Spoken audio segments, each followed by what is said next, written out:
പൊട്ടാത്ത പടക്കം കൊടുത്ത് പറ്റിക്കുക എന്ന് കേട്ടിട്ടുണ്ടല്ലോ. അതുപോലെയാണ് ചൈനയുടെ കാര്യം. പാകിസ്ഥാനെ പറ്റിച്ചതിന് പിന്നാലെ ഇപ്പം ഇറാനും കൊടുത്ത് പറ്റിച്ചു ചൈന.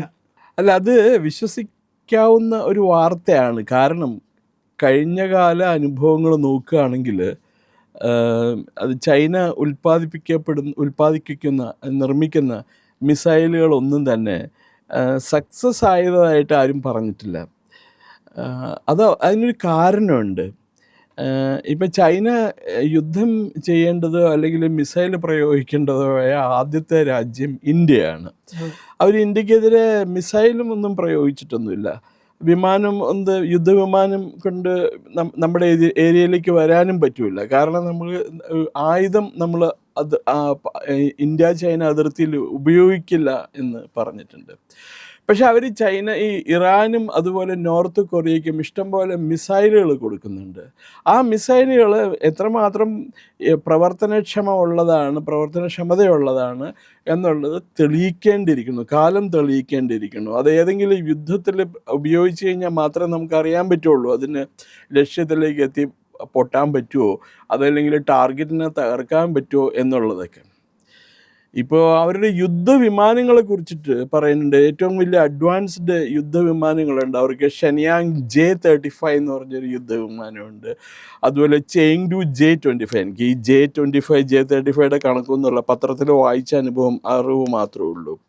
അപ്പോൾ ഈ യുദ്ധവിമാനങ്ങൾ അവർ പറഞ്ഞ വളരെ അഡ്വാൻസ്ഡ് ആണ്, സ്റ്റെൽത്ത് എയർക്രാഫ്റ്റ് ആണെന്നാണ് പറയുന്നത്. അപ്പം സ്റ്റെൽത്ത് എയർക്രാഫ്റ്റ് ഉള്ളത് രണ്ട് രാജ്യങ്ങൾക്കാണ്. ഒന്ന് അമേരിക്കയ്ക്കും പിന്നെ ഒന്ന് ചൈനയ്ക്കും. സ്റ്റെൽത്ത് എയർക്രാഫ്റ്റ് എന്ന് പറഞ്ഞാൽ ഇപ്പോൾ നമ്മൾ ഏത് രാജ്യത്തേക്കാണോ ബോംബിടാനായിട്ട് പോകുന്നത് ആ രാജ്യത്തിൻ്റെ റഡാറിന് കണ്ടുപിടിക്കാൻ പറ്റില്ല നമ്മുടെ യുദ്ധവിമാനങ്ങളെ. അപ്പോൾ ആ വിമാനത്തിൻ്റെ ഷെല്ലുണ്ടാക്കുന്ന മെറ്റീരിയലുണ്ട്, വിമാനത്തിൻ്റെ ബോഡി ഉണ്ടാക്കുന്ന മെറ്റീരിയൽ, പിന്നെ അതിന് ഉപയോഗിക്കുന്ന പെയിൻറ്റ്, അതൊന്നും തന്നെ റഡാറിന് ഡിറ്റക്റ്റ് ചെയ്യാൻ പറ്റാത്ത രീതിയിലായിരിക്കും. റഡാറിൻ്റെ ദൃഷ്ടിപഥത്തിൽ പെടാതെ ഉള്ള യുദ്ധവിമാനങ്ങളായിരിക്കും അത്. രണ്ടുപേർക്കേ ഉള്ളൂ. അമേരിക്കയുടേത് ഇപ്പോൾ ഓപ്പറേറ്റ് ചെയ്യുന്നുണ്ട്. ബി ബോംബർ എന്ന് പറയുന്ന വിമാനമുണ്ട്. ഒരു കഴുകനെ പോലെ പറന്നു വരും. അത് വെച്ചിട്ടാണ് അവർ ഇറാനിൽ കുറേ കൊട്ടുകൊടുത്തേച്ച് പോയത്. അത് തന്നെ ആയിരിക്കണം ഇസ്രായേലും ചെന്ന് മറ്റേ ഖാമിനീനെ കൊന്നത്. അതിപ്പോൾ വളരെ ഇഫക്റ്റീവാണെന്ന് തെളിയിച്ചിട്ടുണ്ട്. ഈ ഇറാന് ചൈന യുദ്ധവിമാനം കൊടുത്തിട്ടുണ്ടോ എന്ന് എനിക്കറിയില്ല. അവർ യുദ്ധവിമാനം കൊടുത്തിട്ടുണ്ടെങ്കിൽ തന്നെ അവർ കൂടുതലും ഉപയോഗിക്കുന്ന ഡ്രോൺസാണ്. ഈ ഡ്രോൺസ് എത്രമാത്രം ലക്ഷ്യത്തിലെത്തും എന്നുള്ളത് അതും തെളിയിക്കേണ്ടിയിരിക്കണം. കുറേ ഇപ്പോൾ പറഞ്ഞ പോലെ ഇസ്രായേലിലെ ഒരു സിനഗോഗിൽ പോയി കൊണ്ട് മിസൈൽ അറ്റാക്കോ ഡ്രോൺ അറ്റാക്കോ വഴി തകർത്തു. മറ്റേ അറാംകോ അതിൻ്റെ റിഫൈനറി അതിൻ്റെ ഒരു ഭാഗം നശിപ്പിച്ചിട്ടുണ്ട്, അത് പൂട്ടിയിട്ടിരിക്കുകയാണ്. പിന്നെ അവർ പറയുന്നുണ്ട് കപ്പൽ മുക്കിയെന്നൊക്കെ അവർ അവകാശപ്പെടുന്നുണ്ട്. പക്ഷേ പ്രസിഡന്റ് ട്രംപ് പറഞ്ഞ 17 ഇറാൻ്റെ 10-18 കപ്പൽ ഓൾറെഡി നശിപ്പിച്ചു കഴിഞ്ഞു അവരെന്നാണ് പറയുന്നത്. പിന്നെ അവരെന്തുപയോഗിച്ചിട്ടാണ് നശിപ്പിച്ചതെന്നും അറ്റാക്ക് ചെയ്തതെന്നും നമുക്കറിയില്ല. അവരുടെ ക്ലെയിംസ് ആണല്ലോ, അവകാശവാദങ്ങളാണ്. അപ്പോൾ നമുക്കത് ഈ പറഞ്ഞ പോലെ കുറച്ച് അവിശ്വസനീയമായ വാർത്ത തന്നെയായിരിക്കണം. ഈ ചൈനയുടെ മിസൈൽ അങ്ങനെയാണെങ്കിലല്ലോ, ചൈന എത്ര രാജ്യങ്ങൾക്ക് അവരുടെ മിസൈൽസ് കൊടുക്കുന്നുണ്ട്? അതൊന്നും ഇതുവരെ ആരും ഒന്നും പറഞ്ഞു കേട്ടിട്ടില്ല. കൊടുത്ത മിസൈൽസ് ആർക്കെങ്കിലും കൊടുത്തിട്ടുണ്ടെങ്കിൽ തന്നെ അവരാരും അതൊന്നും യുദ്ധത്തിൽ ഉപയോഗിച്ചതായിട്ടും പറഞ്ഞു കേട്ടിട്ടില്ല. അങ്ങനെ ഒരു സംശയം നിലനിൽക്കുന്നു ചൈനീസ് ആയുധങ്ങളെ കുറിച്ചിട്ട്. അതായത് പ്രധാനമായിട്ടും പറയുന്നതെന്ന് പറഞ്ഞു കഴിഞ്ഞാൽ ചൈന കൊടുത്ത ആയുധങ്ങൾ സാർ ഈ പറഞ്ഞ പോലെ തന്നെ മിക്ക രാജ്യങ്ങളും ഉപയോഗിച്ചിട്ടില്ല. ചൈനയ്ക്കും ഇത് ഉപയോഗിക്കേണ്ടി വന്നിട്ടില്ല എന്ന്. പക്ഷെ എൻ്റെ സംശയം അതല്ല. വലിയ ടെക്നോളജി ഉള്ള ഒരു രാജ്യം, വലിയ സമ്പത്തുള്ള ഒരു രാജ്യം, അവരുടെ ആയുധങ്ങൾ ഫെയിലിയർ ആവുന്നതിന് കാരണം എന്താണെന്നുള്ളതാണ്. അവർക്ക് ഈ പറഞ്ഞ പോലെ സാങ്കേതിക മികവോ സാങ്കേതിക ജ്ഞാനമോ നേടാൻ കഴിഞ്ഞിട്ടുണ്ടാവില്ല.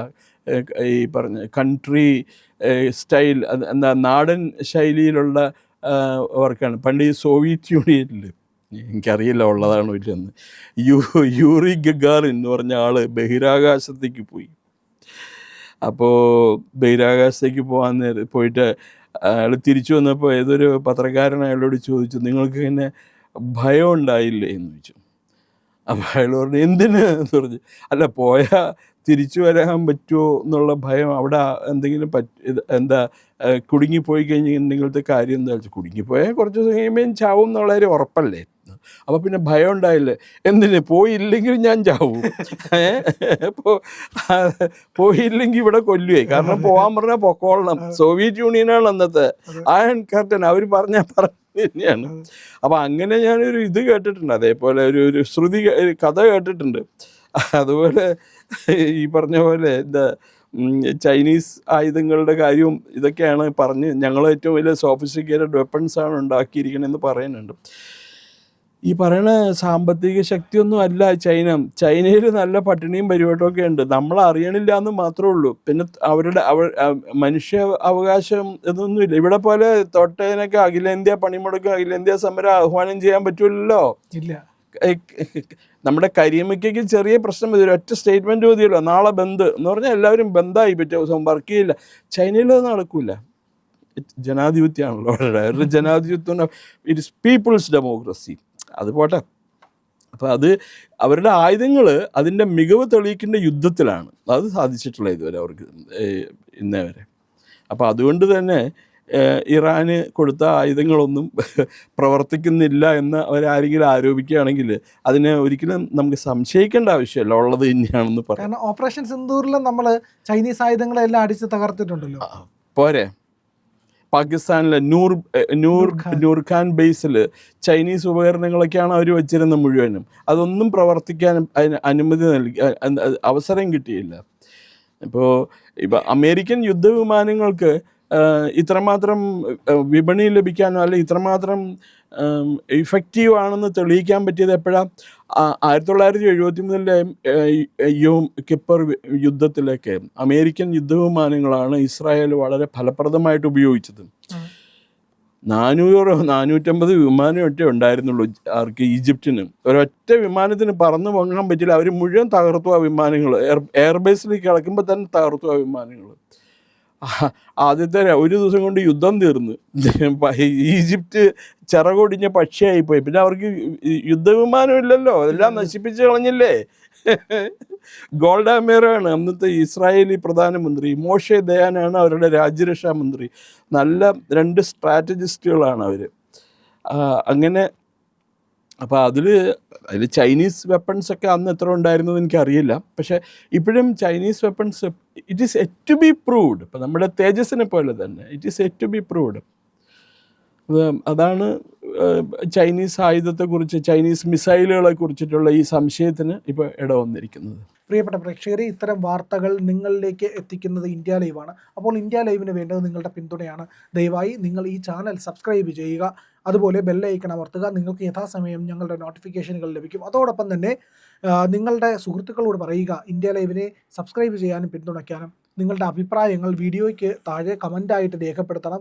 നിങ്ങൾക്ക് വാർത്തകൾ നൽകാനുണ്ടെങ്കിൽ അവയും നിങ്ങൾക്ക് ആ കമൻറ്റ് ബോക്സിൽ രേഖപ്പെടുത്താവുന്നതാണ്. ലൈക്ക് ചെയ്യുക, ഷെയർ ചെയ്യുക, സബ്സ്ക്രൈബ് ചെയ്യുക, മറ്റുള്ളവരോട് സബ്സ്ക്രൈബ് ചെയ്യാൻ പറയുക.